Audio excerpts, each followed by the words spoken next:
feel like I've watched about 50,000 different police dramas this year, and yet for some reason every time I sit down and watch a new one I think, fuck's sake, another one of these pieces of shit. But looking back over the year, I actually enjoyed all of them, and in every case I was surprised about that. Maybe there's nothing wrong with the format, maybe it's me. Maybe I've inadvertently given away my opinion of Frequency before even saying its name. It would be quite a strange turn if I suddenly said, except for Frequency, that was a steaming pile of E4 originals. But I'm not, obviously, I loved it, otherwise why would I start off heavily implying that I loved it? Do you remember that? Do you want some tea before we send you back to the home? Frequency is obviously a police drama, but with some time stuff involved. The description says that it's time travel, but when I read that I got an ulcer and pictured an American Doctor Who that takes itself too seriously. When in reality the time elements of the show are far more downplayed and interesting. Honestly, it's a lot more like an American Life on Mars that takes itself too seriously.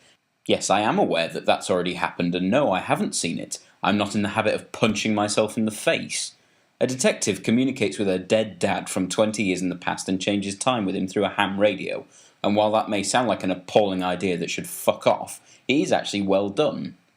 One of the reasons this works, and I am getting fucking tired of saying this, is the dialogue. Since the characters sound like real people, the audience has an easier time pretending that they are real. We know they aren't real. There isn't a single arsehole at home sat there going, "Oh, a time-travelling ham radio, this is an interesting documentary. I didn't know there was such a thing as magic lightning." No, the dialogue isn't perfect, but it must be good enough that I'm not throwing any toys out the pram because of the magic lightning thing that genuinely happens. The show is interesting and could actually be worth your time. And if you close your eyes and puncture your eardrums for all the interactions outside of the police investigation, I'd even start saying crazy things like better than Bosch. Don't get me wrong, it is still good, possibly even great, but whenever the neighbour or the weird South African time boyfriend showed up anytime beyond the first episode, it benches a very interesting story in favour of a strong contender for Who Gives a Shit Award 2016. Not even the main character wants to have this interaction. Take the hint and fuck off.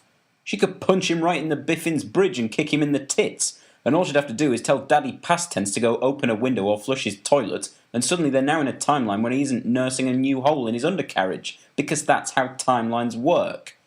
I know this is a very petty point, but everything that happens in the past changes everything in the future, except for the neighbours' conversations, the only thing no one cares about. The general rule of thumb is if my criticism is petty, then it means I spent quite an unreasonable portion of my life coming up with it, which means the show doesn't really have many problems. And complaining about time-travelling consistencies is so petty that I'm slightly ashamed of it.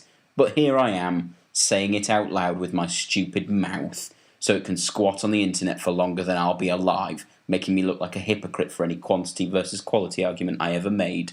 But it is true, that is how time travel works.